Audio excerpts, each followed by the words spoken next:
Bom, para mim, a explicação mais óbvia é um povo extremamente perseguido, que nunca viu vantagem nenhuma em se associar com a opressão, com a tradição que esmaga, e sim com as ideias de libertação. Isso que você está falando é fundamental.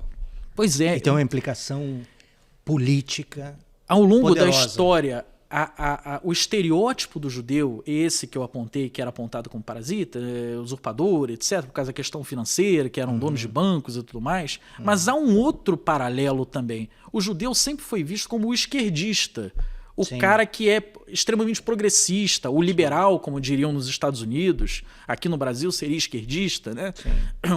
Os judeus históricos que nós conhecemos, que têm uma participação grande, grandes Nobels da ciência e tudo mais, todos eles eram homens das luzes. E você tem proporcionalmente no mundo, se você olhar a quantidade de judeus que existe no mundo e a quantidade de invenções, descobertas e de figuras relevantes, você tem uma desproporção enorme da quantidade de judeus que estão nesse panteão. Né? É muito mais fácil você encontrar entre os judeus alguém ligado a essas grandes invenções, esse grande progresso da humanidade, do que qualquer outra etnia. Isso é um mérito que está não numa questão genética, obviamente não está, e nem numa questão religiosa. Isso aí está porque a construção histórica fez com que esse povo sempre fosse o povo perseguido. Isso. O povo à margem, o povo que lutava por libertação, por igualdade, contra a injustiça, porque era interessante para ele mesmo, para ele se defender, para ele subsistir. E aí, a gente vê de um tempo para cá como começam a utilizar essa crítica ao antissemitismo, que o que é o antissemitismo, então, nós concluímos aqui? É a perseguição desse povo que defende as luzes, que defende o progresso, que defende a liberdade, a justiça. O antissemitismo é, portanto, extremamente conservador, retrógrado, racista, opressor. É isso que é o antissemitismo. O antissemitismo é contra as luzes, ele é as trevas.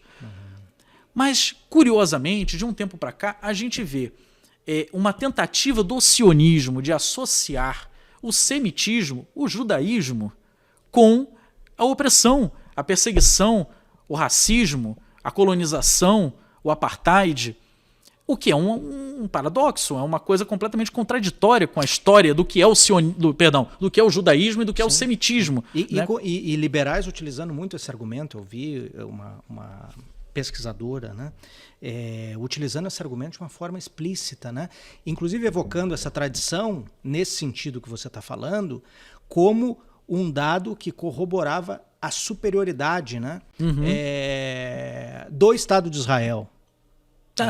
Isso é uma comparação praticamente racista, porque eu já vi. É racista. E nós judeus somos muito mais evoluídos que todos. Inclusive, enfim, nessa mesma fala que eu achei chocante, né, foi agora, enfim, foi logo depois de outubro de 2023. Não que seja incomum, eu acho que ela é um pouco recorrente, mas achei bastante simbólica porque ela condensou tudo isso, inclusive evocando aspas, a superioridade por conta da incapacidade dos palestinos de organizar um Estado, ou seja, essa incapacidade, portanto, é genética, né? Ela não está na história, né? E corroborada essa superioridade também pelo fato de Israel ter muitos prêmios Nobel. Isso eu vi recentemente, eu não sei se é o mesmo, eu não vi quem você disse que falou isso, mas eu vi isso de uma alta autoridade israelense falando recentemente. Isso foi dito em mais de um programa na BBC. Por uma pessoa brasileira. Brasileira, pois é, então. Brasileira, que reproduz isso. Uma figura do alto escalão israelense falou isso, uma mulher recentemente, eu não lembro o nome dela agora, uma secretária de Estado, uma coisa assim. Isso é repetido diversas vezes, eu cansei de ver vídeos na BBC falando disso, na Al Jazeera. Na Al Jazeera, um entrevistado teve a audácia de dizer isso, o sionista de dizer... racismo explícito. Nós somos o povo do intelecto avançado, eles são o povo que nunca vão conseguir desenvolver uma nação porque eles são geneticamente... basicamente está dito. Mas o que nós estamos dizendo aqui é o contrário, nós estamos apontando o seguinte: esse povo não é porque tem uma religião A ou um gene Y ou X ou W ali, não é isso, é porque é um povo que foi historicamente configurado para defender a liberdade, para combater a injustiça.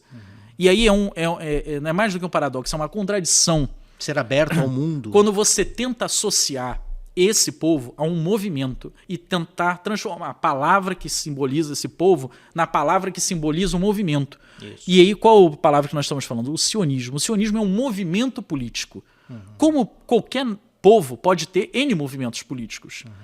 O judeu é uma descrição que a gente pode colocar como étnica, cultural, religiosa, bem precisa. O sionismo é um movimento em que judeus podem ou não aderir. Assim como nós, como brasileiros ou um alemão, pode aderir ou não a um movimento político qualquer dentro do seio nacional. O sionismo ele propõe para os judeus, enquanto etnia, um objetivo político, um objetivo de ocupação territorial de um dado espaço, com a expulsão de todas aquelas etnias, mas propriamente uma etnia definida que está ocupando ali aquela região. Então ele é um movimento de colonização, é um movimento político que visa a colonização étnica de uma região.